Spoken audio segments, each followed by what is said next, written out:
Berarti kalau sekarang kita masih hidup, masih ada rezeki bagi kita atau tidak? Yakin masih ada?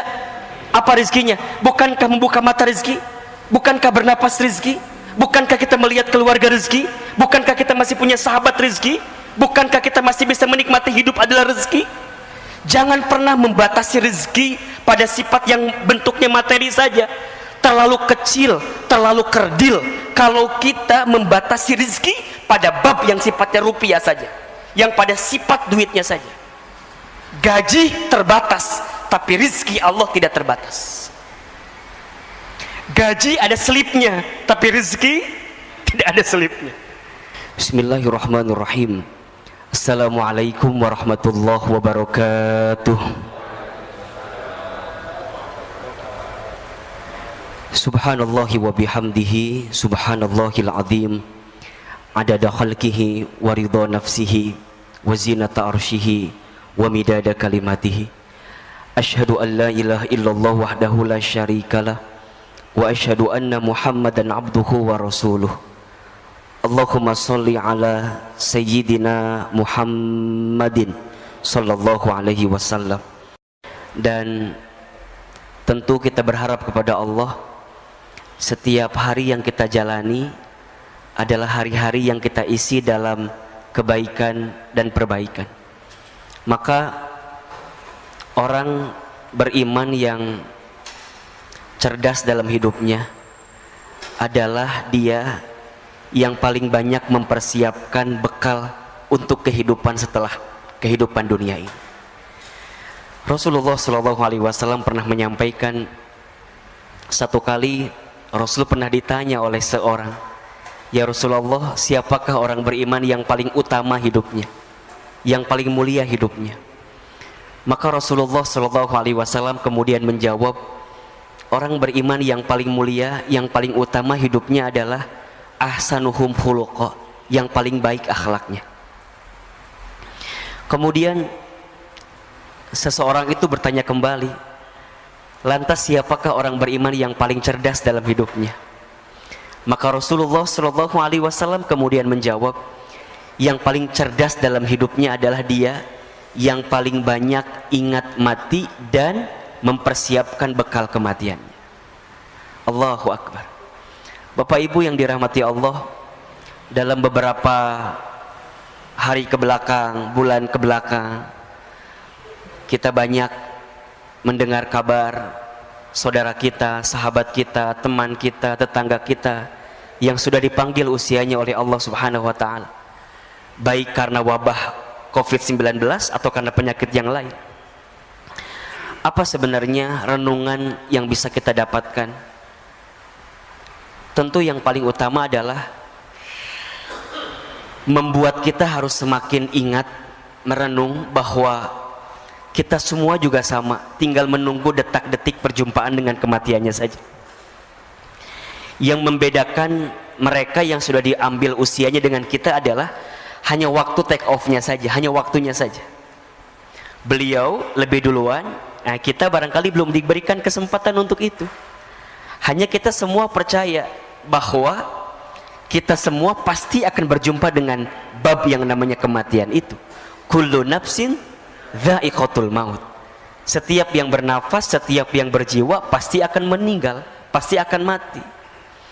Maka ada 3 wasiat yang pernah disampaikan oleh malaikat Jibril alaihi salam kepada baginda Nabi Muhammad sallallahu alaihi wasallam, yang saya kira wasiat ini perlu kita renungi juga oleh kita sebagai umat Nabi sallallahu alaihi wasallam agar kita bisa menjalani hidup dengan tenang dan bahagia. Ahilman, apa wasiatnya? Ada 3. Yang pertama, kata Jibril, "Ya Muhammad, wahai Muhammad, ishma syi'ta fa innaka mayyitun." Hiduplah kamu sesuka kamu ingin hidup, silahkan. Tapi ingat, fa innaka mayyitun, kamu akan berjumpa dengan yang namanya kematian. Maka Bapak Ibu hadirin yang dirahmati Allah, setiap saat ketika kita masih diberikan kesempatan hidup di dunia oleh Allah, ingatlah bahwa kita pasti akan kembali kepada Allah. Inna lillahi wa inna ilaihi raji'un. Ya. Sehingga Apa yang kita mintakan kepada Allah selama kita hidup?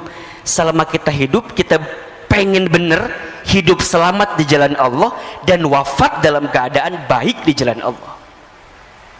Kan doa yang sering kita bacakan itu kan, Allahumma inna nas'aluka salamatan fid din wa afiyatan fil jasad wa ziyadatan fil ilmi wa barakatan fil rizqi wa taubatan qabla al maut wa rahmatan indal maut wa maghfiratan ba'dal maut.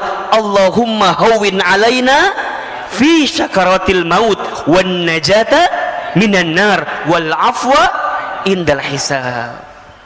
Hidup selamat, sehat afiat, ilmu bertambah, rizki barokah, taubat sebelum wafat, rahmat ketika wafat, ampunan setelah wafat. Ya Rabb, ringankan sakaratul kami ya Rabbal alamin. Itu yang kita mintakan. Maka Bapak Ibu yang dirahmati Allah, berkali-kali Ahilman sampaikan kepada Bapak Ibu hadirin sekalian, kalau hari ini kita masih diberikan kesempatan usia oleh Allah, ingat dua hal saja. Yang pertama, boleh jadi karena amal kita masih sedikit, sehingga Allah berikan kesempatan usia agar di sisa usia ini kita sibuk beramal. Ya, kita tutupin kekurangan kita yang dulu gitu loh. Ustadz, dulu saya sering berbuat maksiat. Ustadz, dulu sering saya berbuat dosa. Oke, yang dulu pernah kita lakukan, tutup itu semua, bertaubat kepada Allah kalau salah. Kalau itu dosa, tinggalkan. Kalau itu maksiat, berhenti, bertaubat kepada Allah. Yakin, innallaha yuhibbut tawwabina wa yuhibbul mutatahhirin. Sesungguhnya Allah mencintai orang yang senantiasa bertobat. Kenapa dia bertobat? Karena dia tahu banyak dosa, kemudian dia mensucikan dirinya. Allah suka kepada orang yang bertobat, minta ampun, bertobat, minta ampun, bertobat, minta ampun. Allah suka, Bapak Ibu yang dirahmati Allah, hadirin yang dirahmati Allah. Maka tutup keburukan kita, tutup maksiat kita, tutup dosa kita. Dengan cara apa nutupinnya? Dengan kebaikan kita di waktu sekarang. Apa yang bisa jadi motivasi bagi kita? Bahwa kita semua pasti akan berjumpa dengan yang namanya kematian. Tidak ada nasihat yang paling luar biasa dalam kehidupan kita kecuali nasihat tentang zikrul maut, ingat kematian. Kita lagi futur, lagi down, lagi nggak semangat, Ustaz, lagi nggak semangat nih, ingat mati. Saat kita sedang istiqomah di jalan Allah, futur, kita lagi down, ingat kematian. Saat kita dakwah, kemudian kita menyerah, Ustaz, capek lah dakwah ini, udahlah biarin aja yang lain. Shh, ingat kematian. Nggak lama hidup di dunia ini, sebentar saja. Maka kalau kita masih diberikan kesempatan usia, ingat boleh jadi amal kita masih sedikit, sehingga kita isi dengan amal-amal kebaikan ke depan. Atau yang kedua, boleh jadi karena dosa kita masih banyak, sehingga di sisa usia ini Allah minta kepada kita untuk banyak minta ampun, bertobat kepada Allah Subhanahu wa ta'ala. Maka perintah Nabi jelas sekali kan? Jelas sekali. Ya, bertakwalah kalian kepada Allah haitsuma kunta, dimanapun kalian berada. Kemudian wa'at bi'is sayyi'ata bil hasanati tamhuha, dan ikutkanlah keburukan dengan kebaikan, maka niscaya kebaikan yang kamu lakukan bisa menutupi keburukanmu di masa lalu. Dan hadirkanlah akhlak yang baik selama hidup dengan akhlak yang Allah sukai dan senangi dalam kehidupan ini. Makanya kalau orang yang dalam hidupnya masih sering mohon maaf, nyakitin orang gitu ya, ngomongin orang, nyinggung orang, zolimin orang, nipu orang, maka dia yang ingat dengan mati benar-benar akan hati-hati dengan apa yang dia lakukan dalam hidup. Kenapa? Karena setiap orang akan diwafatkan oleh Allah sesuai dengan kebiasaannya saat hidup di dunia. Jadi kalau Bapak Ibu hadirin ingin bertanya, Ahilman kira-kira bagaimana keadaan nanti saya setelah hidup di dunia ini? Simpel saja, lihat saja bagaimana kehidupan kita di dunia. Itu gambaran. Itu gambaran. Maka jangan pernah berhenti berbuat baik, karena kita tidak pernah tahu kebaikan mana yang akan menerangi alam kubur kita nantinya. Sederhana saja. Kalau bertemu orang senyum saja. Tabassumuka fi wajhi akhika shadaqatika. Senyummu di wajah saudaramu adalah sedekah. Ada seseorang yang ketika nanti dia kembali kepada Allah, ternyata kuburannya lapang, terang. Karena apa? Karena modal sedekah yang dihadirkan. Apa sedekahnya? Hanya dengan sekedar dia begitu menebar senyuman bagi semua orang. Bukankah kata Nabi, di antara amalan yang paling disukai oleh Allah salah satunya adalah sururun tudkhilhu 'alan nas, menempatkan kebahagiaan di hati orang lain. Jadi saat kita membahagiakan bagi orang, itu sudah jadi amal yang Allah sukai juga. Ya syukur-syukur kalau agak lebih gitulah, nggak hanya senyum gitu ya. Senyum plus transparannya gitu. Nah itu lebih keren banget itu. Karena begitu banyak orang yang sudah kembali kepada Allah, hari ini mereka minta dibangkitkan kembali, minta dihidupkan kembali. Apa permintaannya? Fa'asaddaqa wa akun minas solihin. Ya Rabb, jangan engkau wafatkan kami dan engkau hidupkan kami sebentar saja, maka aku akan menjadi ahli sedekah dan akan menjadi orang yang soleh. Maka nasihat pertama, wasiat pertama, ishma syi'ta fa innaka mayyitun. Hiduplah kamu sesuka kamu ingin hidup, tapi ingat kamu akan berjumpa dengan yang namanya kematian. Wasiat yang kedua, ya Muhammad, kata Jibril alaihi salam, wa ahbib man syi'ta fa innaka mufarriquh. Cintailah siapapun orang yang kamu cintai, silahkan, tapi ingat kamu akan berpisah dengan orang yang kamu cintai itu. Hari ini ayah bunda mencintai anak-anak gitu. Tapi ingat, sebesar apapun cinta kita kepada keluarga kita, akan ada satu masa, satu waktu kita berpisah dengan anak-anak yang kita cintai itu. Seorang suami mencintai istrinya, istri mencintai suaminya, silahkan. Tapi harus siapkan space di hati kita bahwa suatu saat pasti kita akan berpisah dengan orang-orang yang kita cintai itu. Barangkali ini pesan untuk kita yang boleh jadi dalam beberapa waktu ke belakang kehilangan seseorang yang kita cintai gitu. Ada seorang anak yang kehilangan orang tuanya, ada orang tua yang kehilangan anaknya, ada istri yang kehilangan suaminya, ada suami yang kehilangan istrinya, ada kita yang kehilangan sahabat, saudara yang kita cintai. Sikap terbaik adalah terima keadaan itu. Dan yang kedua, siapkan bekal terbaik agar kita bisa berkumpul kembali dengan orang yang kita cintai itu. Maka doakanlah orang-orang yang sudah kembali kepada Allah, karena mereka sungguh menanti doa-doa dari kita yang masih hidup ya. Doa-doa dari kita yang masih hidup sangat menanti, sangat menunggu. Tapi kan Ustadz, gitu kan, kadang ada bahasa tapi gitu. Saya tuh lah, kalau nggak ada suami saya, kalau nggak ada ayah saya, kalau nggak ada ibu saya, gimana kehidupan saya dan segala macamnya.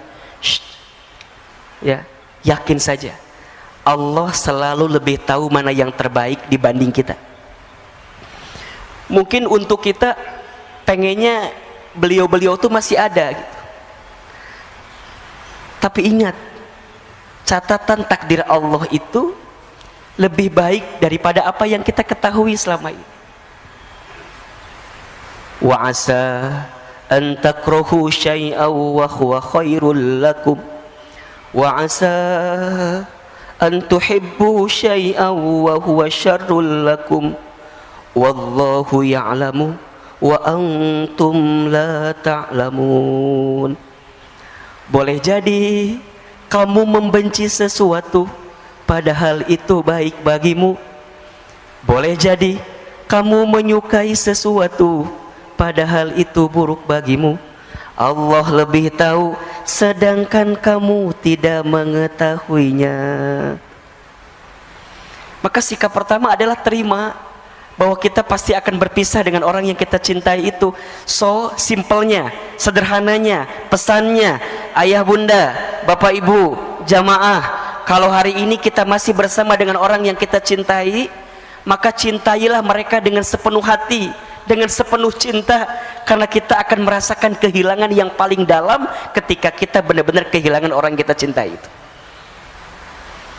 Maka belajarlah dari sekarang, para suami, para istri, belajarlah mencintai pasangan dengan sempurna, dengan sepenuh hati, dengan sepenuh cinta. Siapkan bekal terbaik bersama, agar ketika nanti kita berpisah di dunia, Allah kumpulkan kembali kita nanti di surganya Allah subhanahu wa ta'ala.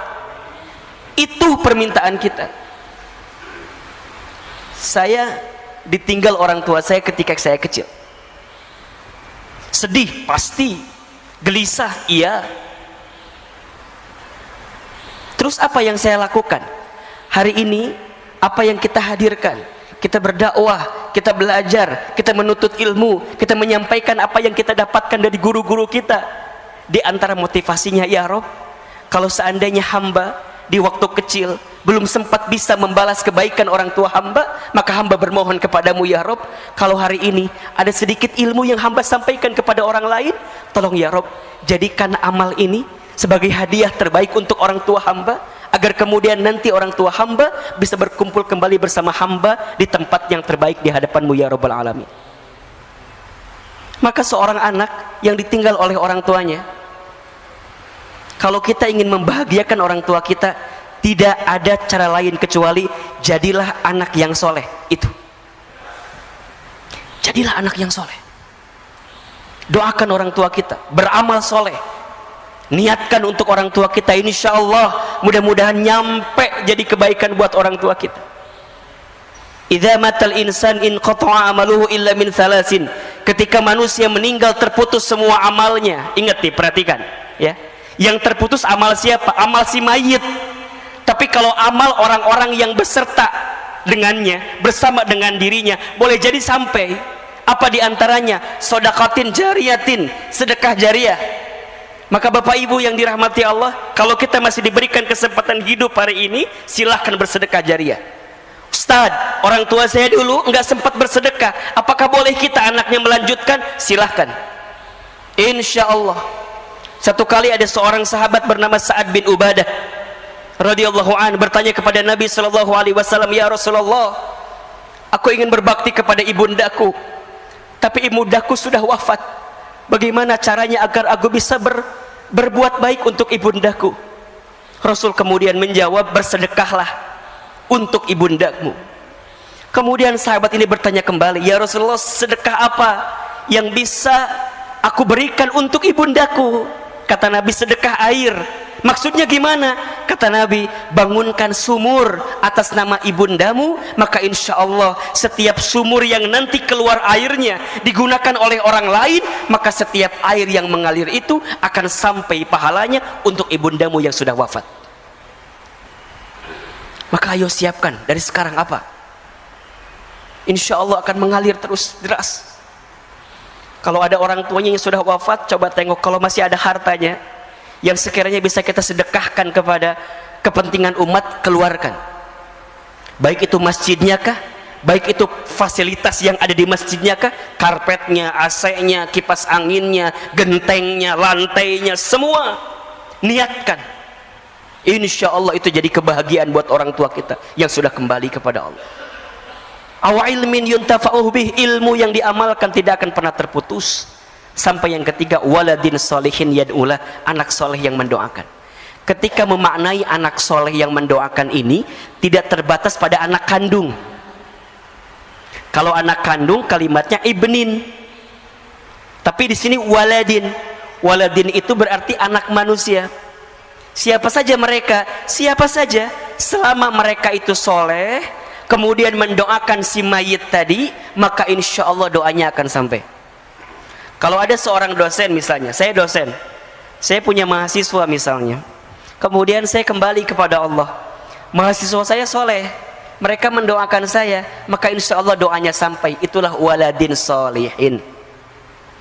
Kalau ada seorang bos, seorang atasan, punya karyawan, kemudian atasan ini kembali kepada Allah, wafat, karyawannya soleh, kemudian karyawannya mendoakan bagi si bos yang tadi meninggal, maka doanya sampai. Apa syaratnya?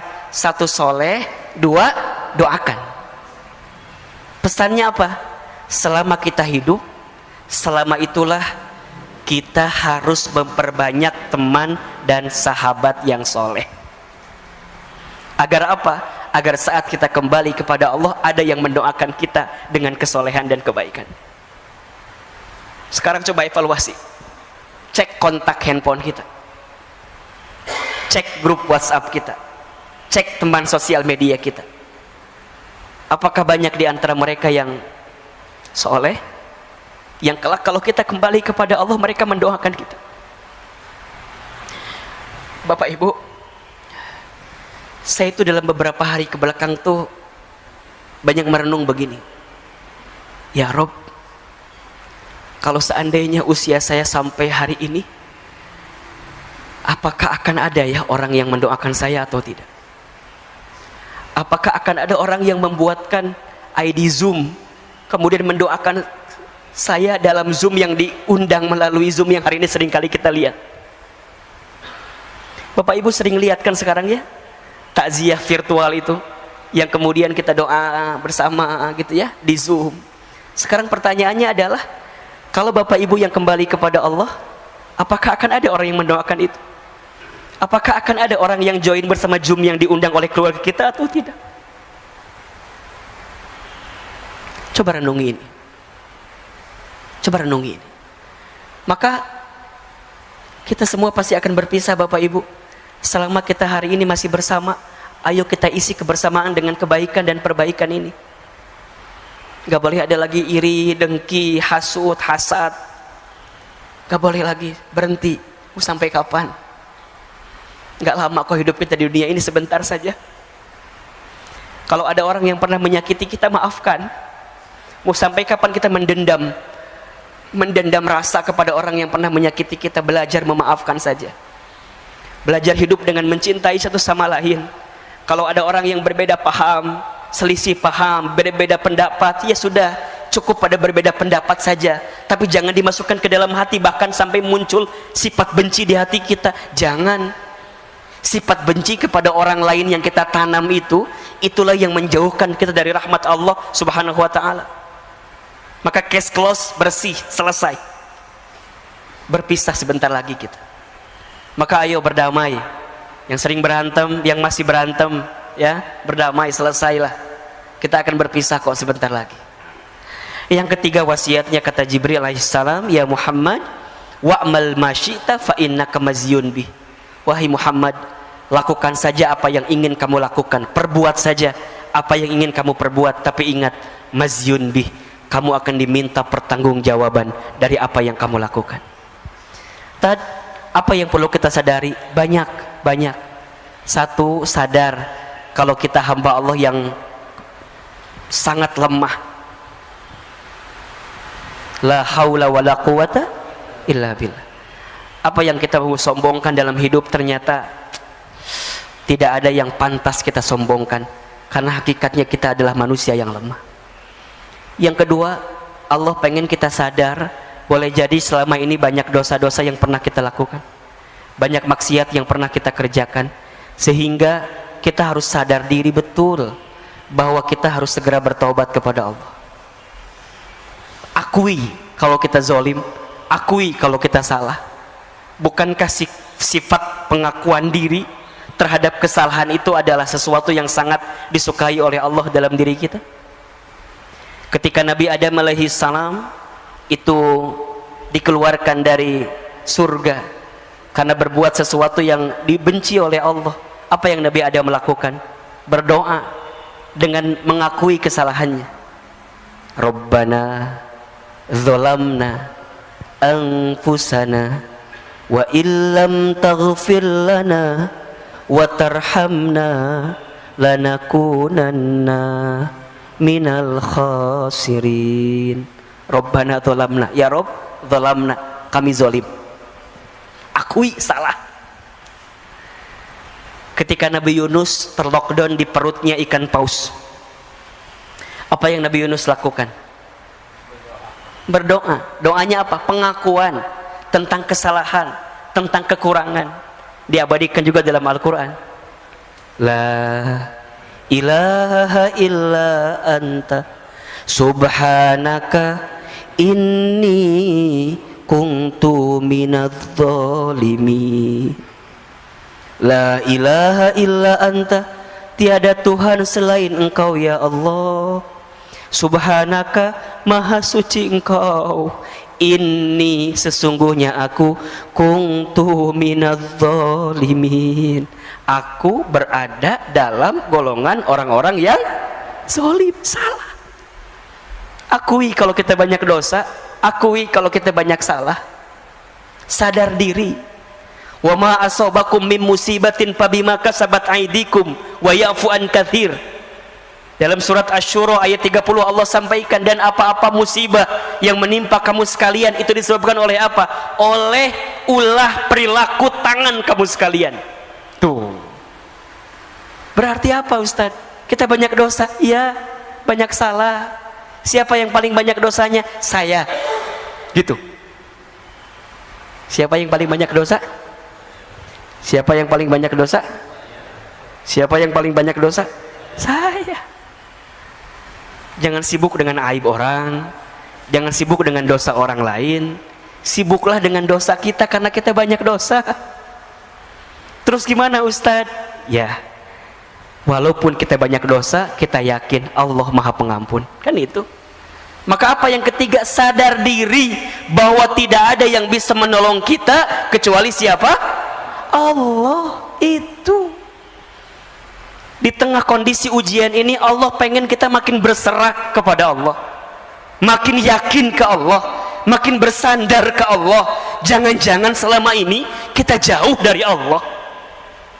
Akui kita lemah, akui kita banyak dosa.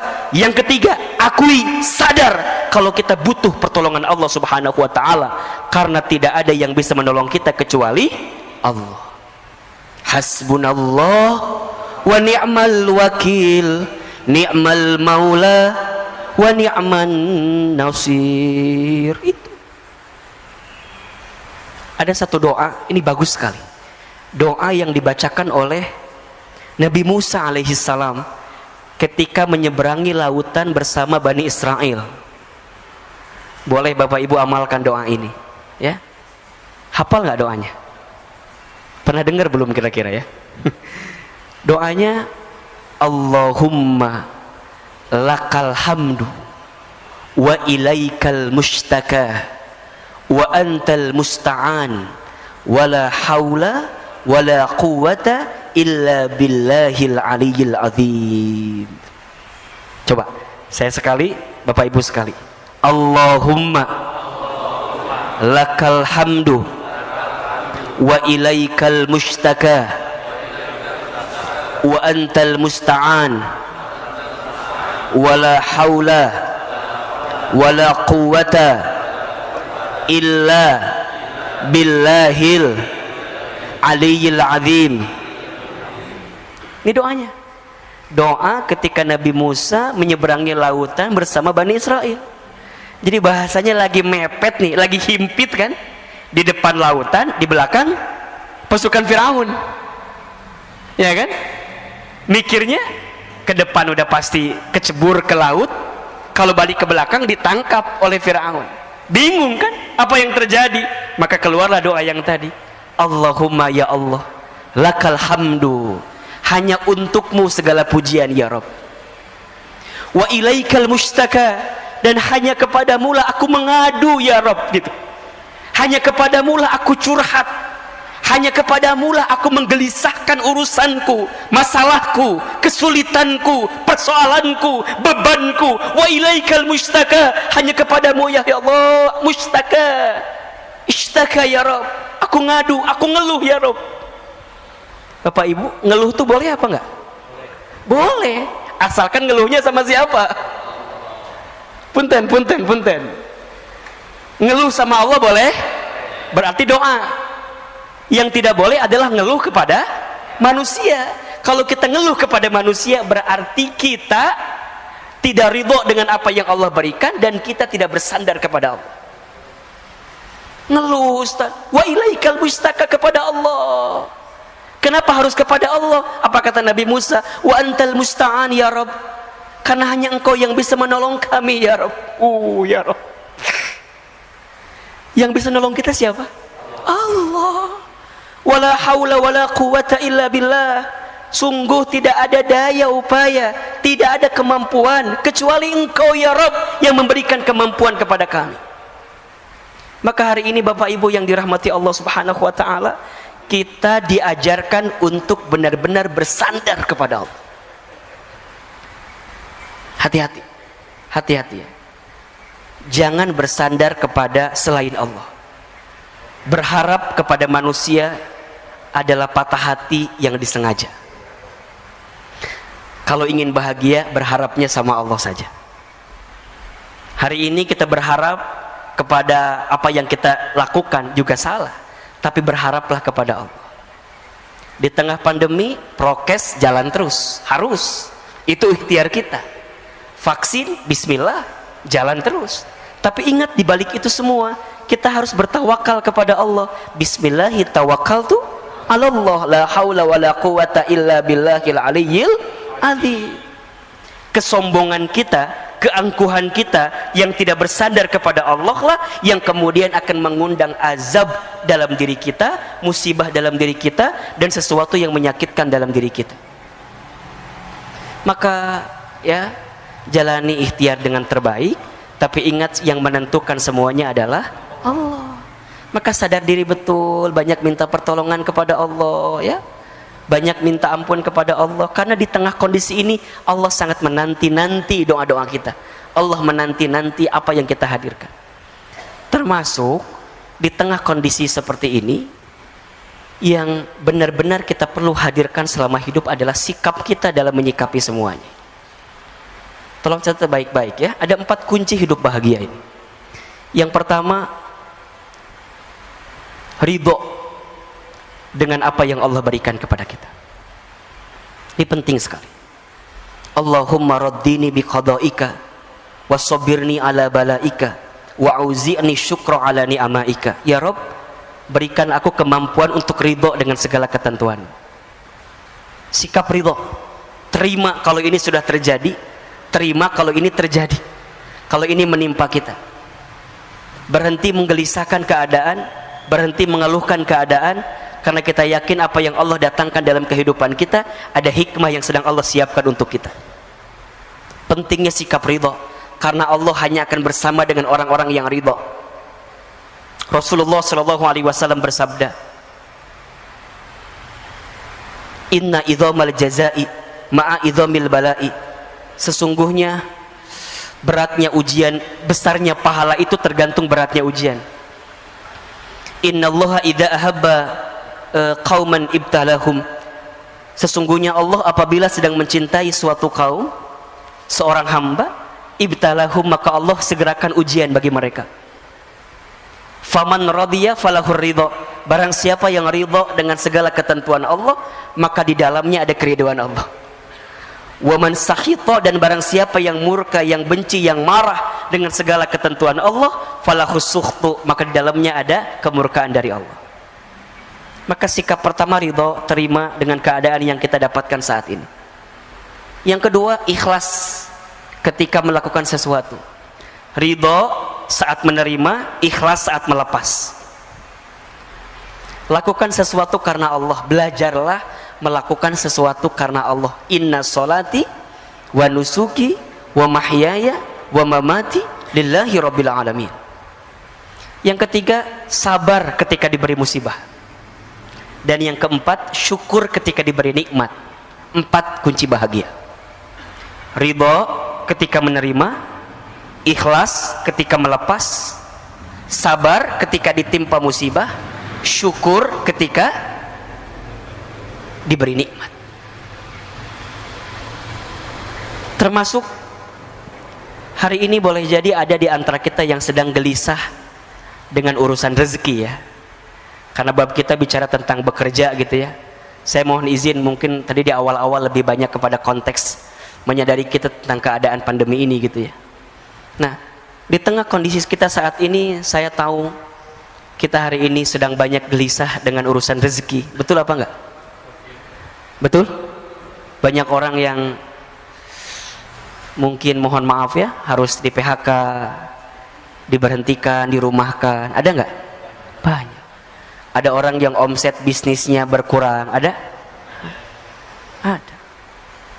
Gelisah wajar, resah wajar. Yang tidak boleh apa? Berlebihan dalam kegelisahan, dan gelisahnya sama siapa, itu yang tidak boleh. Kalau kita mengadukan kondisi ini kepada Allah, sah-sah saja, boleh-boleh saja. Tapi terlalu sayang kalau air mata kita menetes hanya untuk urusan dunia yang kecil saja gitu. Karena dunia ini bukan sesuatu yang tanda kutip ya, benar-benar utama dalam hidup gitu loh. Perintah Allah kepada kita dalam urusan dunia apa coba? Wala tansa nasibaka minad dunia. Jangan lupakan urusan dunia. Kalau jangan lupakan gimana? Ya udah biasa aja gitu. Yang paling utama apa? Wabtaghi fima atakallahu darul akhirah wala tansa nasibaka minad dunia, kan begitu. Dan carilah keutamaan akhirat. Jadi utamanya apa? Akhirat. Dunianya apa? Wala tansa nasibaka minad dunia. Jangan lupakan urusan dunia gitu. Bahkan kalau kita merujuk ayat lain, perintah Allah dalam urusan dunia apa? Famshu fi manakibiha. Jalanlah. Jalan tuh gimana? Ya jalan aja gitu. Tapi kalau urusan akhirat apa? Wasari'u ila magfiratin min rabbikum. Dan berlarilah, kan gitu. Wasari'u, dan berlarilah mengejar ampunan Allah, surganya Allah. Kalau urusan dunia apa? Famshu fi manakibiha. Berjalanlah. Oh berarti Ustadz nggak penting atau dunia tuh? Iya, salah juga. Dunia itu penting, tapi bagaimana cara kita meletakkan kepentingan dunia, itu yang harus proporsional. Hari ini urusan rezeki, gimana cara menyikapinya Ustadz? Galau betul, gelisah betul Ustadz, bingung Ustadz. Tentang rezeki ya, catat, ada 4 sikap yang perlu kita hadirkan. 1, rezeki sudah tertakar, tak mungkin tertukar. Ulangi apa Bapak Ibu? Saya sekali Bapak Ibu sekali ya. Rezeki sudah tertakar. Rezeki sudah tertakar, tak mungkin tertukar. Yakin atau tidak? Percaya atau tidak? Serius? Benar? Betul? Terus kenapa masih gelisah? Cicilan belum dibayar Ustaz. Apa Bu? Ustaz, apakah setiap manusia yang hidup sudah tertakar rezekinya? Sudah. Surat Hud ayat 6, perhatikan. Surat Hud ayat 6. Ini ayat yang kalau saya lagi gelisah urusan rezeki, Bapak Ibu, Ahilman juga sering gelisah urusan rezeki. Manusia biasa. Kalau saya sedang gelisah, saya buka ayat ini. Ya. Apa kata Allah? A'udzubillahi minasyaitonirrajim. Bismillahirrahmanirrahim. Wa ma min dabbatin fil ardi illa 'alallahi rizquha. Tuh. Wa ma min dabbatin, dan tidak ada makhluk yang melata hidup fil ardi, di muka bumi. Jadi bahasa gampangnya, makhluk yang melata aja gitu. Makhluk yang melata aja gitu. Apalagi kita yang tidak melata. Kita melata atau tidak? Yang melata contohnya apa? Apa Bu yang melata? Cicak. Cicak ada rezekinya atau tidak? Rezeki cicak apa? Nyamuk. Nyamuknya datang sendiri atau cicak yang nyamperin nyamuk?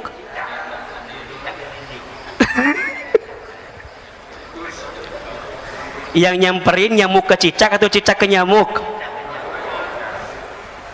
Cicak-cicak di dinding diam-diam merayap. Terus? Oke. Jadi yang datang nyamuk atau cicak? Tadi katanya cicak.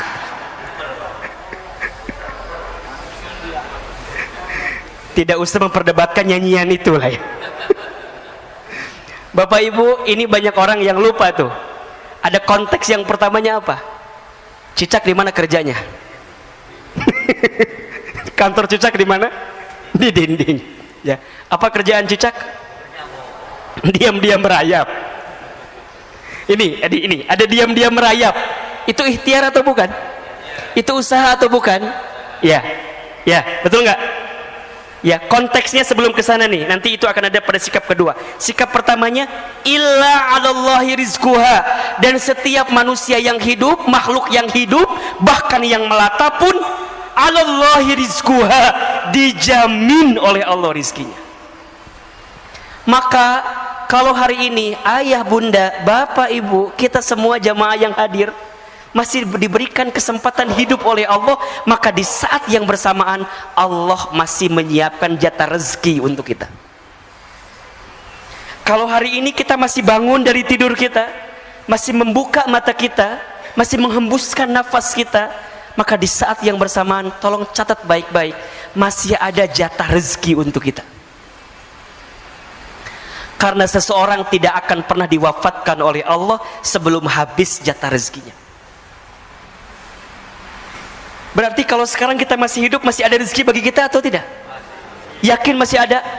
Apa rezekinya? Bukankah membuka mata rezeki? Bukankah bernapas rezeki? Bukankah kita melihat keluarga rezeki? Bukankah kita masih punya sahabat rezeki? Bukankah kita masih bisa menikmati hidup adalah rezeki? Jangan pernah membatasi rezeki pada sifat yang bentuknya materi saja. Terlalu kecil, terlalu kerdil kalau kita membatasi rezeki pada bab yang sifatnya rupiah saja, yang pada sifat duitnya saja. Gaji terbatas, tapi rezeki Allah tidak terbatas. Gaji ada selipnya, tapi rezeki tidak ada selipnya. Gaji ada tanggal bulannya, tapi rezeki tidak ada tanggal bulannya. Setuju atau tidak? Yakin? Paham? Jadi kalau hari ini kita masih hidup, masih ada rezeki atau tidak? Tuh, kenapa insya Allah jawabannya? Kadang-kadang insya Allah nggak yakin gitu loh. Yakin. Maka apa sifat yang kedua sikapnya? Ikhtiar. Wa alaysa lil insani illa ma sa'a, dan seseorang tidak akan mendapatkan sesuatu kecuali apa yang diusahakannya. Gitu. Maka yakin di hati rizkinya masih ada, tapi jangan diem. Ah, tenang aja lah. Udah ada kok. Gak bisa. Kerja, jalan, ikhtiar, usaha. Tapi kan Ustadz usaha apa tuh sekarang mah? Nah, ada nggak bahasa kayak gitu tuh? Ustadz usaha apa sekarang mah? Nggak ada Ustadz. Yang ada malah kita di PHK Ustadz. Ada nggak yang kayak gitu tuh? Berhenti, ganti kalimatnya. Bapak Ibu hadirin yang boleh jadi hari ini diberhentikan dari pekerjaannya, boleh jadi ini adalah waktu kita untuk memulai usaha atau dagang kita. Ayo belajar saja, bekerja saja apa yang bisa kita hadirkan. Kalau ada teman kita misalnya mohon maaf yang dia punya barang apa, kita bilang boleh nggak saya jadi resellernya, jualan. Kita punya banyak teman di kontak kita. Masa sih dari sekian banyak teman nggak ada yang mau beli? Dari 500 teman kita di sini, coba tawarin aja dulu dah. Masa nggak nyangkut 1-2 mah? Itu ikhtiar kita. Tapi konteksnya ingat yang pertama, dalam ikhtiar jangan menuhankan ikhtiar. Jelas nggak kira-kira? Jangan menuhankan ikhtiar, tetap menuhankannya Allah. Ikhtiar kita hanyalah wasilah kita saja untuk menunaikan apa yang Allah perintahkan kepada kita. Ada yang nanya gini, Ahilman, iya, kan katanya rezeki sudah tertakar, tak mungkin tertukar, sudah dijamin. Terus untuk apa kita bekerja? Ada nggak yang suka nanya begitu tuh? Ini pertanyaan pasrah namanya tuh. Coba saya mau tanya, Bapak Ibu, kenapa kita masih bekerja? Kenapa kita masih berusaha? Hah? Karena itu ikhtiar. Kenapa harus ikhtiar? Kan katanya rezeki sudah dijamin.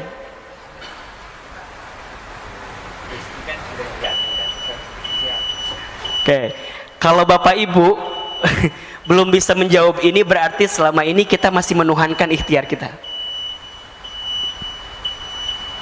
Cukup sampai sini kajian kita? Atau lanjut? Tunggu sebentar ya. Gini, Bapak Ibu, ikhtiar, usaha, dagang, kerja itu adalah bagian kewajiban kita untuk memenuhi perintah Allah dalam kehidupan kita. Itu jelas? Bekerja, berikhtiar, berusaha itu adalah bentuk pemenuhan kewajiban kita kepada Allah atas perintah Allah kepada kita. Allah memerintahkan kita untuk bekerja, Allah memerintahkan kita untuk berikhtiar, Allah memerintahkan kita untuk berusaha, gitu. Tapi Allah tidak minta kita menentukan hasilnya, karena hasilnya Allah yang sudah menakarnya. Betul? Justru kalau kita tidak bekerja, kita akan diminta pertanggungjawaban oleh Allah karena kita nggak bekerja, karena kita nggak berusaha, karena kita nggak berikhtiar. Seorang suami, seorang ayah, kepala keluarga, di rumah tangga, di keluarganya, apa di antara kewajiban kita sebagai seorang suami? Bekerja, mencari nafkah, itu kewajiban. Berarti kalau kita tidak bekerja, tidak mencari nafkah, kelak kita akan dihisab oleh Allah Subhanahu wa taala. Hei Hilman, misalnya, kamu jadi suami, kamu jadi ayah, kamu nggak bekerja, kamu nggak mencari nafkah, kamu nggak berusaha, kamu ngapain aja? Itu yang akan ditanya. Jadi hari ini kita bekerja, hari ini kita berusaha adalah bentuk pemenuhan kewajiban kita kepada Allah. Ya Rob, hamba bekerja, hamba berikhtiar, tapi hamba yakin ya Rob, hasilnya Engkau yang menentukan segalanya. Maka disinilah harus ada sikap yang benar-benar confirm gitu loh.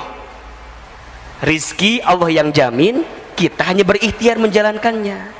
Nah, tinggal nanti yang ketiga, ikhtiar yang seperti apa yang Allah sukai, kan begitu. Ikhtiarnya adalah ikhtiar yang tidak membuat kita jauh dari Allah. Ikhtiar apa? Ikhtiar dengan kekuatan takwa kepada Allah. Maka dalam dia ikhtiar, apa yang dia perhatikan? Bukan banyak sedikitnya harta yang dia dapatkan, bukan. Apa yang dia pikirkan? Halal haramnya, berkah tidaknya, surga nerakanya, baik tidaknya, itu yang dia pikirkan. Bukan banyak sedikit, tapi yang dia pikirkan, ini berkah nggak ya? Ini halal tidak ya? Itu jadi pertimbangan betul. Kenapa? Karena bekerja yang dihiasi dengan ketakwaan kepada Allah, maka itulah yang akan mengantarkan keberkahan dalam hidupnya. Wa may yattaqillah yaj'al lahu makhraja wa yarzuqhu min haitsu la yahtasib. Dan barang siapa yang bertakwa kepada Allah, dalam bekerjanya ada ketakwaan kepada Allah. Satu, dia tidak meninggalkan perintah Allah, tahu betul mana prioritasnya. Ketika datang panggilan azan, panggilan sholat, kemudian dia berhenti sejenak, tunaikan perintah Allah. Ketika memilah-milih pekerjaan, maka dia pilih-pilih benar-benar pekerjaannya. Bukan hanya gajinya besar atau kecil, bukan, tapi ini berkah nggak ya? Ini halal nggak ya? Ustadz, apa itu ukuran berkah? Dua ukuran berkah itu. Satu, berkah itu kan maknanya ziyadatul khair ya, bertambahnya kebaikan. Ada dua indikatornya. Satu, bertambah ketaatan kita kepada Allah. Yang kedua, bertambah manfaat kita kepada manusia. Nah, itu berkah tuh. Jadi kalau hari ini Bapak Ibu ingin mengukur apakah pekerjaan saya berkah, apakah harta saya berkah, lihat dua hal tadi. Satu, apakah membuat kita makin dekat dan taat ke Allah atau tidak. Kalau dengan pekerjaan ini malah kita malah jauh dari Allah, melakukan semua yang Allah larang, malah di dalamnya mohon maaf ada dosa, ada maksiat, nggak berkah sebanyak apapun yang kita dapatkan. Dan yang kedua, bermanfaat bagi manusia yang lain. Tinggal yang keempat, nanti hasilnya apa? Kita serahkan hasilnya kepada Allah. Yakin rezeki dijamin oleh Allah. Dua, ikhtiar sebagai bentuk kewajiban kita atas perintah dari Allah. Yang tawakal itu adanya di awal, di tengah, atau di akhir? Di mana? Di semuanya. Tawakal sebelum ikhtiar. Apa contohnya? Apa? doa, ya kan? Niatnya benar. Hari ini kita sholat subuh, sebelumnya sholat tahajud. Ini tawakal sebelum ikhtiar kita gitu loh. Datangi Allah, ketuk pintu langitnya, angkat kedua telapak tangan, munajat kepada Allah, minta sama Allah.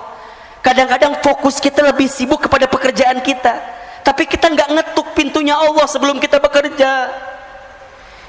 Kita ini kadang-kadang kalau ketinggalan kereta, sibuknya minta ampun. Tapi kita lupa ini untuk menengadahkan tangan, untuk bermohon kepada Allah dengan urusan-urusan dunia kita agar Allah menuntun kita. Maka ada tawakal sebelum ikhtiar. Bagaimana caranya? Datangi Allah, bangun di sepertiga malam, sholat tahajud, munajat, zikir, doa, muhasabah, nangis di hadapan Allah. Mohon maaf, kalau kita menginginkan sesuatu tapi masih belum terbukti dengan sholat tahajud kita, berarti kita masih belum serius, belum bersungguh-sungguh menginginkan sesuatu yang kita mintakan kepada Allah.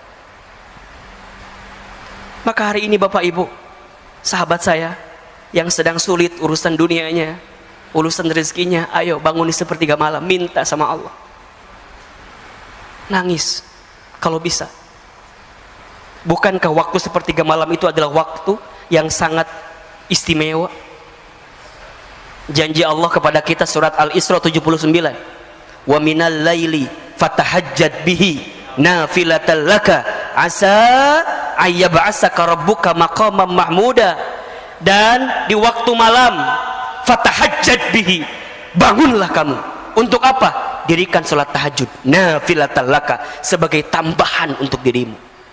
Apa yang Allah janjikan kepada kita? Asa ayyab'asaka rabbuka maqaman mahmuda. Maka niscaya Allah akan angkat derajat hidupmu maqaman mahmuda, ke tempat yang mulia. Ayo bangun, bangun. Ini bagian ikhtiar kita tawakal kepada Allah. Kemudian sholat 2 rakaat sebelum subuh. Bukankah kita tahu pesan dari Nabi SAW, barang siapa yang menunaikan sholat 2 rakaat sebelum waktu subuh, maka sama dengan dia mendapatkan pahala seperti mendapatkan apa? Dunia beserta isinya. Itu baru sholat sunnahnya 2 rakaat sebelum subuh. Gimana sholat subuhnya? Gitu cara membacanya. Kadang-kadang kita mah, Ustadz, berarti cukup atau Ustadz ya 2 rakaat sebelum subuh, subuhnya nggak sholat. Salah ini. Sebelum subuhnya aja udah dapat dunia beserta isinya, apalagi sholat subuhnya. Apa yang dia dapatkan? Dunia, akhirat, semua. Bahkan barang siapa yang salat subuh berjamaah di masjid, maka fi zimmatillah, maka di hari itu dia sedang berada dalam penjagaan Allah Subhanahu wa taala. Insyaallah. Kalau sudah Allah jaga, apa yang kita risaukan? Kalau sudah Allah jaga, apa yang kita gelisahkan? Betul atau tidak? Berarti ada tawakal sebelum ikhtiar. Yang kedua, tawakal ketika ikhtiar. Gimana maksudnya? Kita hanya memilih mana yang baik menurut Allah, bukan yang baik menurut kita. Karena yang baik menurut kita belum tentu baik di mata Allah, tapi yang baik menurut Allah itu pasti baik untuk kita. Maka benar-benar dia pertimbangkan, ini baik nggak ya, ini enggak ya, ini halal nggak ya, ini haram nggak ya. Itu tawakal kepada Allah. Dan dia tidak meninggalkan kewajibannya kepada Allah. Termasuk kewajiban kita kepada Allah adalah ikhtiar dan usaha kita. Sampai yang ketiga, tawakal ba'da ikhtiar. Tawakal setelah ikhtiar. Kita serahkan hasilnya kepada Allah. Maksimalkan ikhtiar, kuatkan doa, hasilnya kita serahkan kepada Allah, karena Allah lebih tahu apa yang diberikan untuk kita semua. Maka Bapak Ibu yang dirahmati Allah, hadirkan syukur di hati kita. Betul-betul bersyukur. Banyak sekali nikmat yang Allah berikan kepada kita. Belajarlah menghadirkan sifat qanaah namanya. Qanaah itu merasa cukup dengan apa yang Allah berikan kepada kita. Dalam urusan apa? Urusan dunia. Merasa cukup. Ya, cukup. Kan enak ya Pak? Hidup cukup tuh enak gak Pak? Enak, cukup. Mau renovasi rumah? Cukup. Mau ganti kendaraan? Cukup. Anak SPP sekolah? Cukup. Apalagi? Naik haji? Cukup. Mau umroh? Cukup. Nikah lagi? Okay. Jangan itu maaf. Cukup. Cukup. Insyaallah. Dan ada satu doa kan yang Nabi juga anjurkan kepada kita kalau kita keluar rumah dalam ikhtiar. Bismillahirrahmanirrahim. 'Alallah la haula wala quwata illa billah. Barang siapa yang membaca doa ini ketika keluar rumahnya untuk ikhtiar, maka Allah akan berikan kecukupan, ketenangan dan keselamatan. Dah. Pada akhirnya ujungnya apa? Kita kembali kepada Allah. Maka siapkan rezeki yang halal saja, siapkan rezeki yang berkah saja. Jangan gelisahkan rezekimu, karena rezeki sudah tertakar, tak mungkin tertukar. Tapi gelisahkanlah bagaimana caramu mendapatkan rezeki itu, karena itu yang akan Allah tanya dalam kehidupan kita. Allah nggak akan nanya berapa banyaknya, enggak, tapi Allah akan nanya gimana dapatnya, kan gitu. Pakai apa, dibelanjainnya kemana, itu. Halo, jelas tidak? Kalau ditanya banyaknya, PPATK lebih tahu dibanding dibanding kita, karena sudah ada transaksinya kan? Ya enggak? Kita mau nyumbang berapa triliun sekarang? Oh, enggak ada ya? Enggak bisa lah. Ya orang enggak ada uangnya gimana kalau memang kalau memang kita nggak bisa, ya nggak bisa lah gitu. Makanya kalau urusan banyak sedikit relatif, betul nggak? Banyak menurut saya belum tentu banyak menurut Bapak Ibu. Coba saya mau tanya, 1 miliar itu banyak atau sedikit? Tergantung siapa yang ngelihat. Betul nggak? Bagi saya, banyak banget. Banyak banget. Karena boleh jadi belum pernah saya ngelihat uang 1 miliar depan mata saya. Tapi bagi Bapak Ibu jamaah MRBJ kan 1 miliar mah tuh ngedip doang kali. Ya jamaah Bintaro kan rumahnya aja minimal 4 miliar. Halo? Halo, jelas tidak? Terus apa yang kita gelisahkan sekarang? Halo? Apa yang kita gelisahkan? Kita masih Ustadz, susah. Itu saya sering kali ketemu orang itu Bapak Ibu. Kalau ketemu tuh gelisah gitu loh. Ustadz, susah sekarang hidupnya. Ya Allah, rumah dia segede Alaihim. Rumahnya segede Alaihim masih ngomong susah. Ya Allah. Saya bilang, Bapak di mana rumahnya? Bintaro. Sektor berapa? 9. Sektor 3. Masih ngomong susah. Ya Rob, gimana saya? Yang rumahnya bukan di Bintaro. Sekarang nggak tahu, besok mungkin di Bintaro kali. Ini banyak yang amin harus beli rumah di Bintaro kayaknya. Jadi masih ngomongin susah ya Rob. Coba deh, mulai hari ini bicaranya, Ustadz, alhamdulillah di tengah pandemi ini bahagia betul. Enak gak kalimat begitu? Enak, walaupun susah, tapi kalimatnya bahagia, nular ke kita Pak. Nular. Bapak ketemu orang yang ngomongnya negatif mulu tuh, ngaruh ke kita. Ngaruh betul. Bapak ketemu orang ngomongnya curhat terus, gelisah terus, urusan dunia. Capek nggak Pak? Capek. Kita juga sama Pak. Masa kita harus ngomong dua-duanya? Ustaz, saya tuh lagi susah. Pak, Ustaz juga lagi susah. Ribet lah kalau begitu. Makanya saya mohon izin ya, mungkin Bapak Ibu yang sering ngobrol sama saya di MRBJ gitu ya, para pengurus, rasa-rasanya nanti kalau saya bicara selalu optimis aja gitu loh. Udah bismillah aja, yakin aja, sok ya, gitu. Minimal nyemangatin, walaupun belum tentu juga gitu Pak. Karena kalau kita negatif semua. Tapi kalau kita bicaranya yakin, optimis, positif, naikin imun, minimal naikin imun. Makanya Bapak Ibu nih punten ya, yang sering update status, udahlah, sekarang statusnya yang baik-baik aja dah. Jangan bikin status yang bikin kita gelisah galau, jadi penyakit buat kitanya.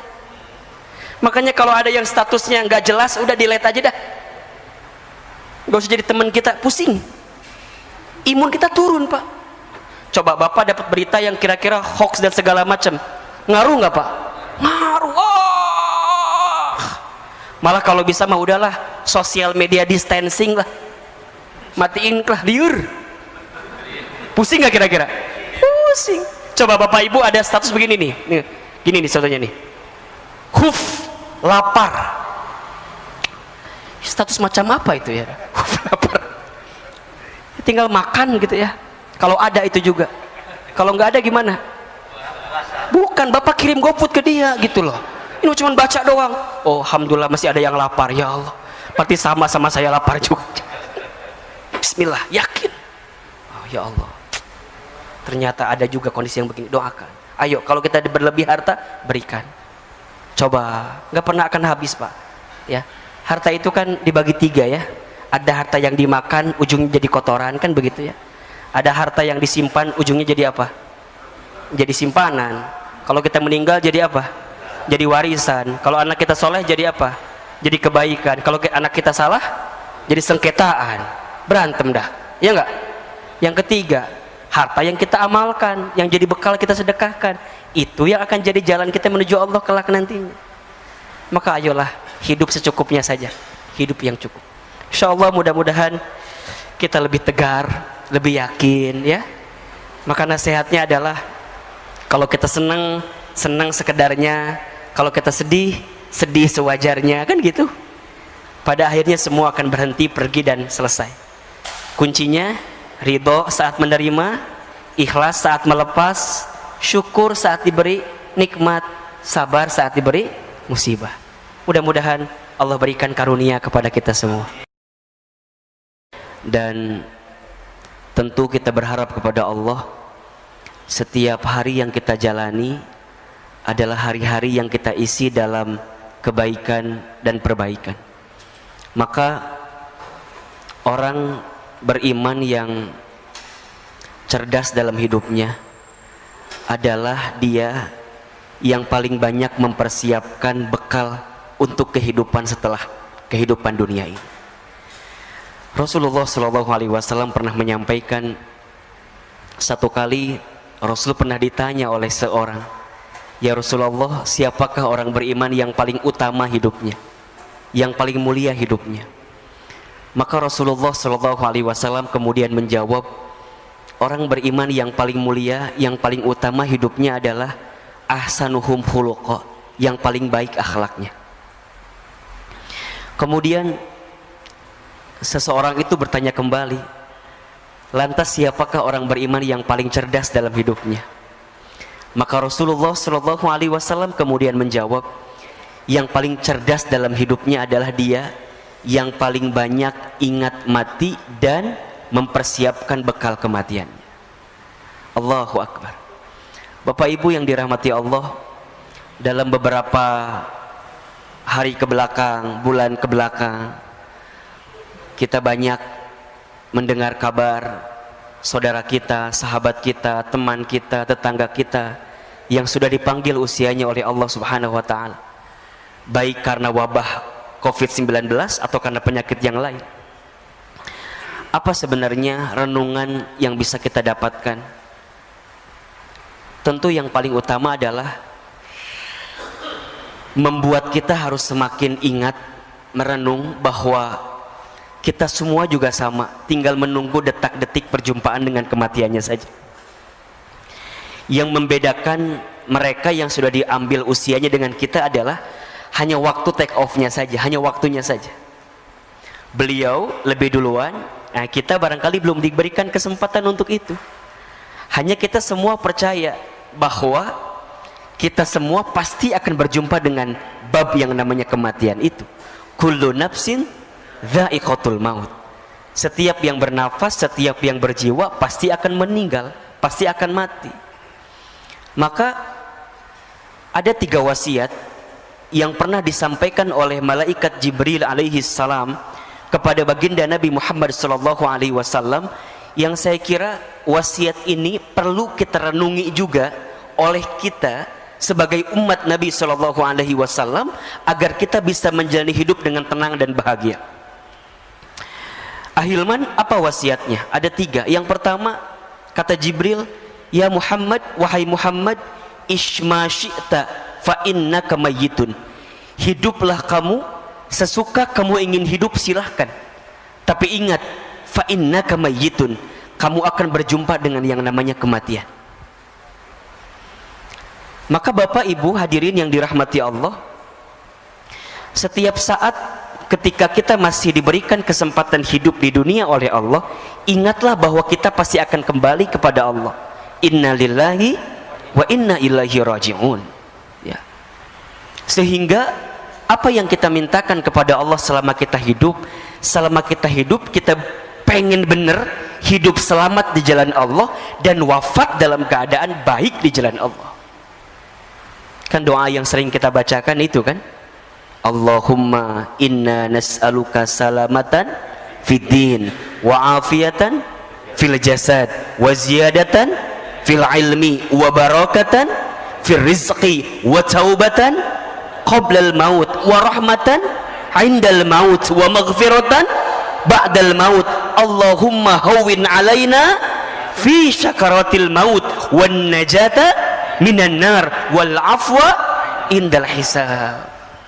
Hidup selamat, sehat afiat, ilmu bertambah, rizki barokah, taubat sebelum wafat, rahmat ketika wafat, ampunan setelah wafat. Ya Rabb, ringankan sakaratul kami ya Rabbal alamin. Itu yang kita mintakan.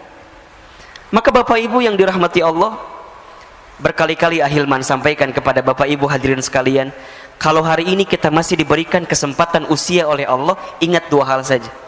Yang pertama, boleh jadi karena amal kita masih sedikit, sehingga Allah berikan kesempatan usia agar di sisa usia ini kita sibuk beramal. Ya, kita tutupin kekurangan kita yang dulu gitu loh. Ustadz, dulu saya sering berbuat maksiat. Ustadz, dulu sering saya berbuat dosa. Oke, yang dulu pernah kita lakukan, tutup itu semua, bertaubat kepada Allah kalau salah. Kalau itu dosa, tinggalkan. Kalau itu maksiat, berhenti, bertaubat kepada Allah. Yakin, innallaha yuhibbut tawwabina wa yuhibbul mutatahhirin. Sesungguhnya Allah mencintai orang yang senantiasa bertobat. Kenapa dia bertobat? Karena dia tahu banyak dosa, kemudian dia mensucikan dirinya. Allah suka kepada orang yang bertobat, minta ampun, bertobat, minta ampun, bertobat, minta ampun. Allah suka, Bapak Ibu yang dirahmati Allah, hadirin yang dirahmati Allah. Maka tutup keburukan kita, tutup maksiat kita, tutup dosa kita. Dengan cara apa nutupinnya? Dengan kebaikan kita di waktu sekarang. Apa yang bisa jadi motivasi bagi kita? Bahwa kita semua pasti akan berjumpa dengan yang namanya kematian. Tidak ada nasihat yang paling luar biasa dalam kehidupan kita kecuali nasihat tentang zikrul maut, ingat kematian. Kita lagi futur, lagi down, lagi nggak semangat. Ustaz, lagi nggak semangat nih, ingat mati.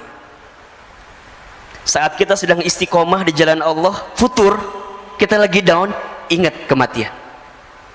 Saat kita dakwah, kemudian kita menyerah, Ustaz, capek lah dakwah ini, udahlah biarin aja yang lain. Shh, ingat kematian. Nggak lama hidup di dunia ini, sebentar saja. Maka kalau kita masih diberikan kesempatan usia, ingat boleh jadi amal kita masih sedikit, sehingga kita isi dengan amal-amal kebaikan ke depan. Atau yang kedua, boleh jadi karena dosa kita masih banyak, sehingga di sisa usia ini Allah minta kepada kita untuk banyak minta ampun, bertobat kepada Allah Subhanahu wa ta'ala. Maka perintah Nabi jelas sekali kan? Jelas sekali.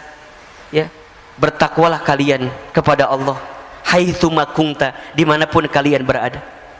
Kemudian wa'at bi'is sayyi'ata bil hasanati tamhuha, dan ikutkanlah keburukan dengan kebaikan, maka niscaya kebaikan yang kamu lakukan bisa menutupi keburukanmu di masa lalu. Dan hadirkanlah akhlak yang baik selama hidup dengan akhlak yang Allah sukai dan senangi dalam kehidupan ini. Makanya kalau orang yang dalam hidupnya masih sering mohon maaf, nyakitin orang gitu ya, ngomongin orang, nyinggung orang, zolimin orang, nipu orang, maka dia yang ingat dengan mati benar-benar akan hati-hati dengan apa yang dia lakukan dalam hidup.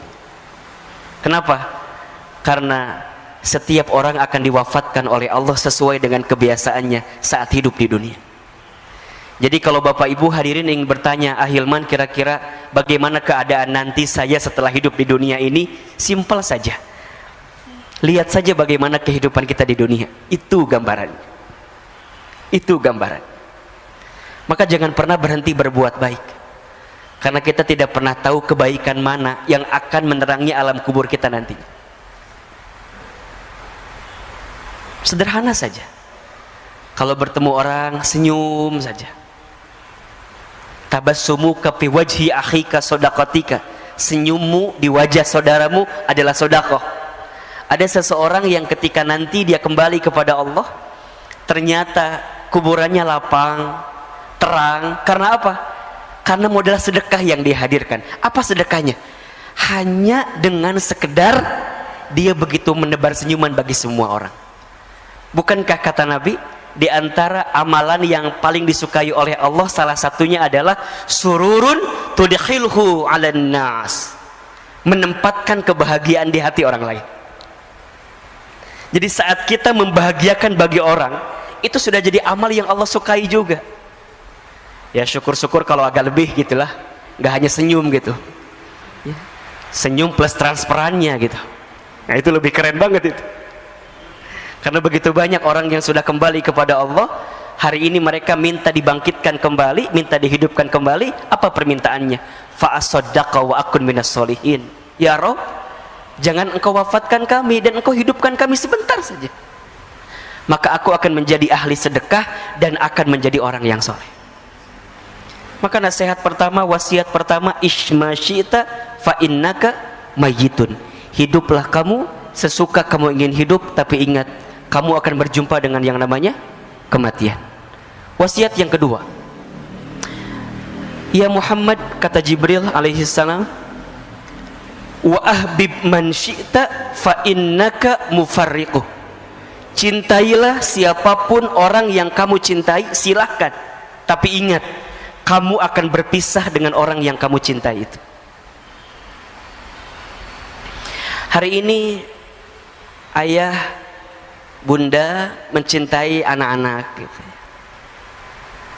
Tapi ingat, sebesar apapun cinta kita kepada keluarga kita, akan ada satu masa, satu waktu kita berpisah dengan anak-anak yang kita cintai itu. Seorang suami mencintai istrinya, istri mencintai suaminya, silahkan. Tapi harus siapkan space di hati kita, bahwa suatu saat pasti kita akan berpisah dengan orang-orang yang kita cintai itu. Barangkali ini pesan untuk kita yang boleh jadi dalam beberapa waktu ke belakang kehilangan seseorang yang kita cintai gitu. Ada seorang anak yang kehilangan orang tuanya, ada orang tua yang kehilangan anaknya, ada istri yang kehilangan suaminya, ada suami yang kehilangan istrinya, ada kita yang kehilangan sahabat, saudara yang kita cintai. Sikap terbaik adalah terima keadaan itu. Dan yang kedua, siapkan bekal terbaik agar kita bisa berkumpul kembali dengan orang yang kita cintai itu. Maka doakanlah orang-orang yang sudah kembali kepada Allah, karena mereka sungguh menanti doa-doa dari kita yang masih hidup ya. Doa-doa dari kita yang masih hidup sangat menanti, sangat menunggu. Tapi kan Ustadz gitu kan, kadang ada bahasa tapi gitu. Saya tuh lah, kalau nggak ada suami saya, kalau nggak ada ayah saya, kalau nggak ada ibu saya, gimana kehidupan saya dan segala macamnya. Ya, yakin saja, Allah selalu lebih tahu mana yang terbaik dibanding kita. Mungkin untuk kita pengennya beliau-beliau tuh masih ada gitu. Tapi ingat, catatan takdir Allah itu lebih baik daripada apa yang kita ketahui selama ini. Wa asa an takrahu syai'an wa huwa khairul lakum wa asa an tuhibbu syai'an wa huwa syarrul lakum wallahu ya'lamu wa antum la ta'lamun. Boleh jadi kamu membenci sesuatu padahal itu baik bagimu. Boleh jadi kamu menyukai sesuatu padahal itu buruk bagimu. Allah lebih tahu, sedangkan kamu tidak mengetahuinya. Maka sikap pertama adalah terima bahwa kita pasti akan berpisah dengan orang yang kita cintai itu. So, simpelnya, sederhananya, pesannya, ayah bunda, bapak ibu, jamaah, kalau hari ini kita masih bersama dengan orang yang kita cintai, maka cintailah mereka dengan sepenuh hati, dengan sepenuh cinta, karena kita akan merasakan kehilangan yang paling dalam ketika kita benar-benar kehilangan orang yang kita cintai itu. Maka belajarlah dari sekarang, para suami, para istri, belajarlah mencintai pasangan dengan sempurna, dengan sepenuh hati, dengan sepenuh cinta. Siapkan bekal terbaik bersama, agar ketika nanti kita berpisah di dunia, Allah kumpulkan kembali kita nanti di surganya Allah subhanahu wa ta'ala. Itu permintaan kita. Saya ditinggal orang tua saya ketika saya kecil. Sedih pasti, gelisah iya. Terus apa yang saya lakukan? Hari ini apa yang kita hadirkan? Kita berdakwah, kita belajar, kita menuntut ilmu, kita menyampaikan apa yang kita dapatkan dari guru-guru kita. Di antara motivasinya, ya Rob, kalau seandainya hamba di waktu kecil belum sempat bisa membalas kebaikan orang tua hamba, maka hamba bermohon kepadamu ya Rob, kalau hari ini ada sedikit ilmu yang hamba sampaikan kepada orang lain, tolong ya Rob, jadikan amal ini sebagai hadiah terbaik untuk orang tua hamba, agar kemudian nanti orang tua hamba bisa berkumpul kembali bersama hamba di tempat yang terbaik di hadapanmu ya Rabbal Alamin. Maka seorang anak yang ditinggal oleh orang tuanya, kalau kita ingin membahagiakan orang tua kita, tidak ada cara lain kecuali jadilah anak yang soleh. Itu, jadilah anak yang soleh. Doakan orang tua kita, beramal soleh, niatkan untuk orang tua kita. Insya Allah mudah-mudahan nyampe jadi kebaikan buat orang tua kita. Idza matal insan in qata'a amaluhu illa min thalasin. Ketika manusia meninggal terputus semua amalnya. Ingat nih, perhatikan ya. Yang terputus amal siapa? Amal si mayit. Tapi kalau amal orang-orang yang beserta dengannya, bersama dengan dirinya, boleh jadi sampai. Apa diantaranya? Sodaqatin jariyatin, sedekah jariah. Maka Bapak Ibu yang dirahmati Allah, kalau kita masih diberikan kesempatan hidup hari ini, silahkan bersedekah jariah. Ustaz, orang tua saya dulu nggak sempat bersedekah, apakah boleh kita anaknya melanjutkan? Silahkan. Insya Allah. Satu kali ada seorang sahabat bernama Sa'ad bin Ubadah radhiyallahu an bertanya kepada Nabi sallallahu alaihi wasallam, ya Rasulullah, aku ingin berbakti kepada ibundaku, tapi ibundaku sudah wafat. Bagaimana caranya agar aku bisa berbuat baik untuk ibundaku? Rasul kemudian menjawab, bersedekahlah untuk ibundamu. Kemudian sahabat ini bertanya kembali, ya Rasulullah, sedekah apa yang bisa aku berikan untuk ibundaku? Kata Nabi, sedekah air. Maksudnya gimana? Kata Nabi, bangunkan sumur atas nama ibundamu, maka insya Allah setiap sumur yang nanti keluar airnya digunakan oleh orang lain, maka setiap air yang mengalir itu akan sampai pahalanya untuk ibundamu yang sudah wafat. Maka ayo siapkan dari sekarang apa? Insya Allah akan mengalir terus deras. Kalau ada orang tuanya yang sudah wafat, coba tengok, kalau masih ada hartanya yang sekiranya bisa kita sedekahkan kepada kepentingan umat, keluarkan. Baik itu masjidnya kah, baik itu fasilitas yang ada di masjidnya kah, karpetnya, AC-nya, kipas anginnya, gentengnya, lantainya, semua niatkan. Insya Allah itu jadi kebahagiaan buat orang tua kita yang sudah kembali kepada Allah. Aw ilmin yuntafa'uh bih, ilmu yang diamalkan tidak akan pernah terputus. Sampai yang ketiga, waladin solihin yad'ulah, anak soleh yang mendoakan. Ketika memaknai anak soleh yang mendoakan ini, tidak terbatas pada anak kandung. Kalau anak kandung kalimatnya ibnin, tapi di sini waladin. Waladin itu berarti anak manusia. Siapa saja mereka? Siapa saja, selama mereka itu soleh, kemudian mendoakan si mayit tadi, maka insya Allah doanya akan sampai. Kalau ada seorang dosen misalnya, saya dosen, saya punya mahasiswa misalnya, kemudian saya kembali kepada Allah, mahasiswa saya soleh, mereka mendoakan saya, maka insya Allah doanya sampai. Itulah waladin solihin.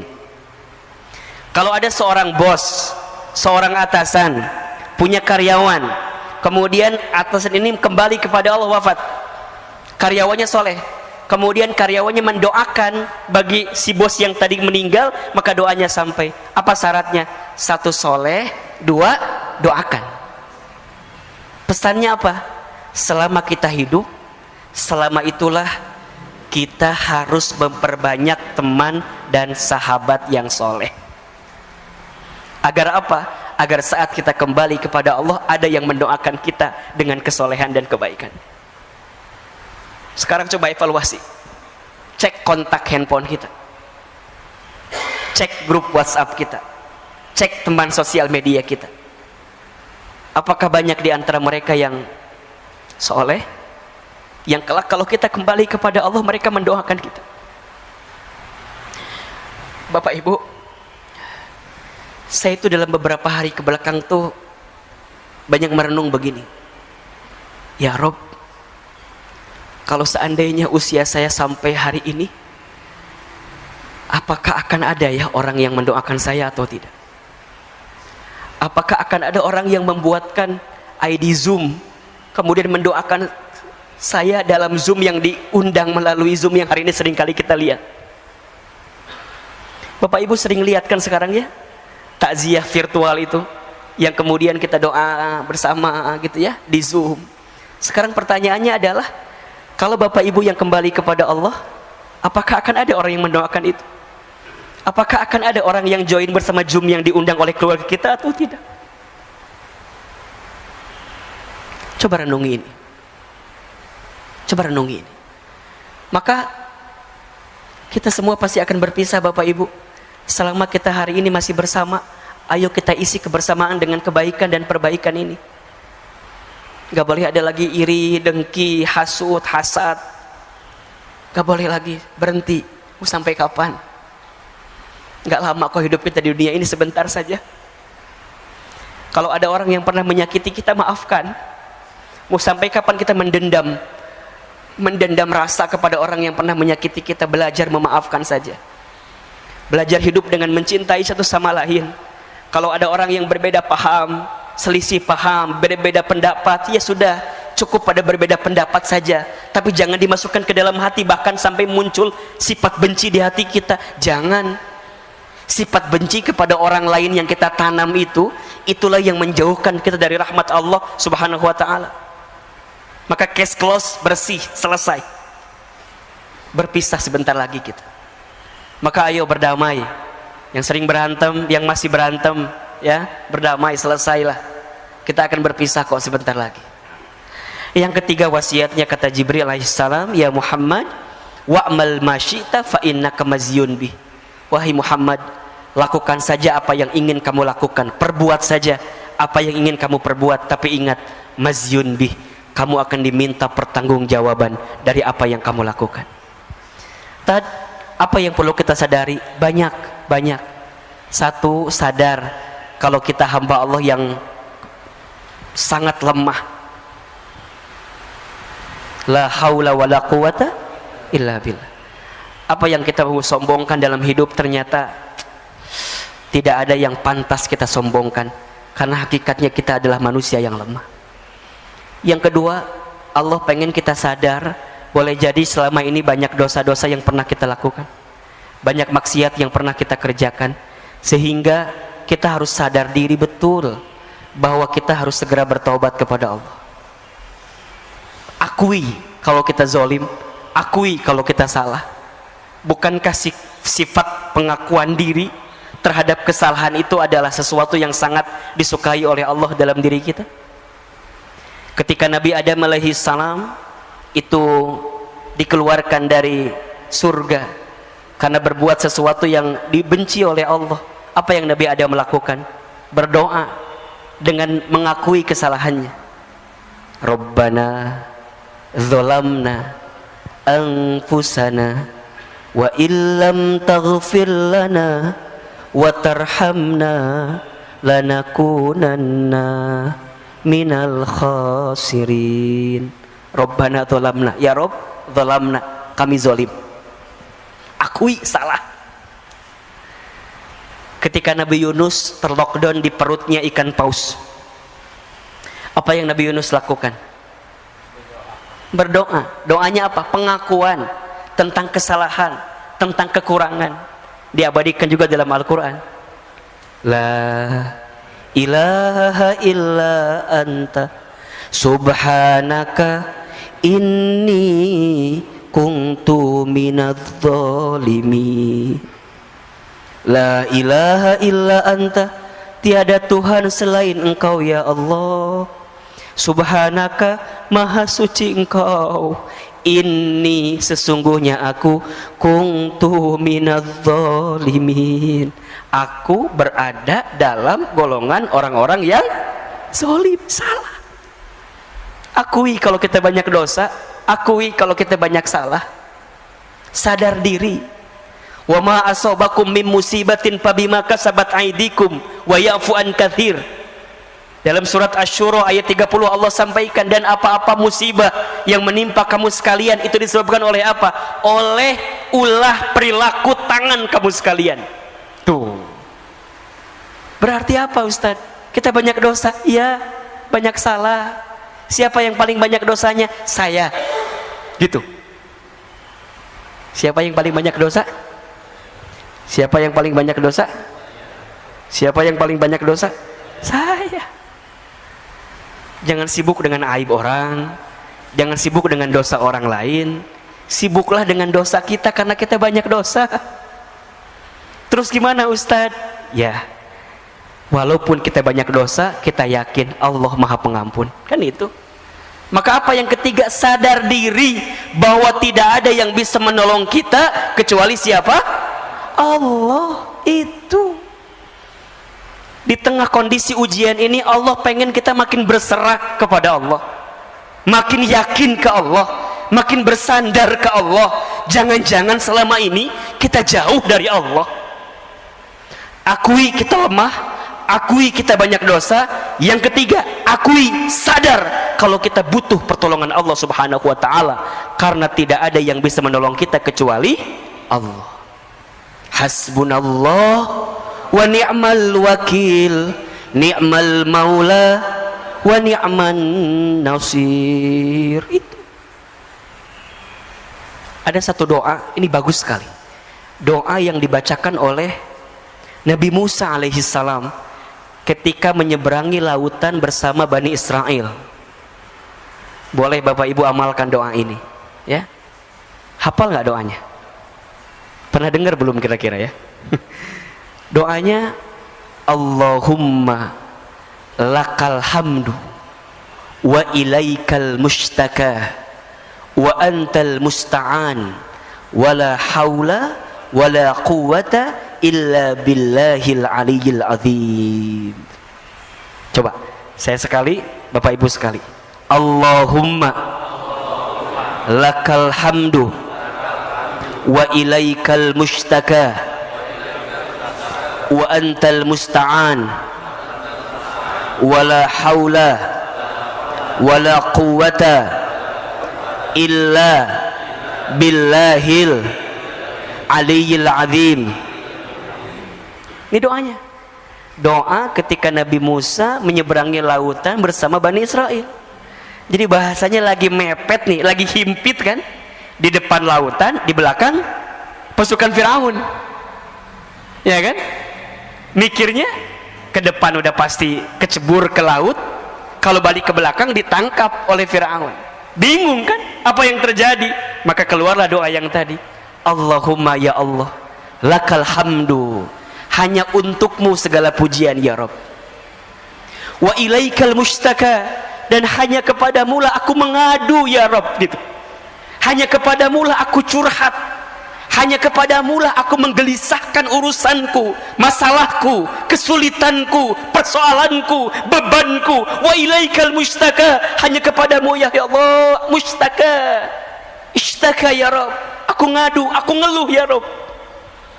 Bapak Ibu, ngeluh tuh boleh apa enggak? Boleh, asalkan ngeluhnya sama siapa? Punten.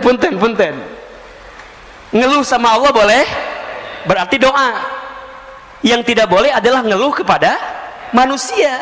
Kalau kita ngeluh kepada manusia berarti kita tidak ridho dengan apa yang Allah berikan dan kita tidak bersandar kepada Allah. Ngeluh, Ustaz, wa ilaikal mustaka, kepada Allah. Kenapa harus kepada Allah? Apa kata Nabi Musa? Wa antal musta'an ya Rabb, karena hanya Engkau yang bisa menolong kami ya Rabb. Ya Rabb. Yang bisa nolong kita siapa? Allah. Wala haula wala quwata illa billah. Sungguh tidak ada daya upaya, tidak ada kemampuan kecuali Engkau ya Rabb yang memberikan kemampuan kepada kami. Maka hari ini Bapak Ibu yang dirahmati Allah Subhanahu wa taala, kita diajarkan untuk benar-benar bersandar kepada Allah. Hati-hati. Hati-hati ya. Jangan bersandar kepada selain Allah. Berharap kepada manusia adalah patah hati yang disengaja. Kalau ingin bahagia, berharapnya sama Allah saja. Hari ini kita berharap kepada apa yang kita lakukan juga salah, tapi berharaplah kepada Allah. Di tengah pandemi, prokes jalan terus, harus. Itu ikhtiar kita. Vaksin, bismillah, jalan terus. Tapi ingat, di balik itu semua kita harus bertawakal kepada Allah. Bismillahi tawakkaltu 'ala Allah, la haula wala quwata illa billahil aliyyil azim. Kesombongan kita, keangkuhan kita yang tidak bersandar kepada Allah lah yang kemudian akan mengundang azab dalam diri kita, musibah dalam diri kita, dan sesuatu yang menyakitkan dalam diri kita. Maka ya, jalani ikhtiar dengan terbaik, tapi ingat yang menentukan semuanya adalah Allah. Maka sadar diri betul, banyak minta pertolongan kepada Allah ya. Banyak minta ampun kepada Allah, karena di tengah kondisi ini Allah sangat menanti-nanti doa-doa kita. Allah menanti-nanti apa yang kita hadirkan. Termasuk di tengah kondisi seperti ini, yang benar-benar kita perlu hadirkan selama hidup adalah sikap kita dalam menyikapi semuanya. Tolong catat baik-baik ya. Ada 4 kunci hidup bahagia ini. Yang pertama, ridho dengan apa yang Allah berikan kepada kita. Ini penting sekali. Allahumma raddini biqada'ika wasobirni ala balaika wa'auzi'ni syukra ala ni'amaika. Ya Rabb, berikan aku kemampuan untuk ridho dengan segala ketentuan. Sikap ridho, terima kalau ini sudah terjadi, terima kalau ini terjadi, kalau ini menimpa kita. Berhenti menggelisahkan keadaan, berhenti mengeluhkan keadaan, karena kita yakin apa yang Allah datangkan dalam kehidupan kita ada hikmah yang sedang Allah siapkan untuk kita.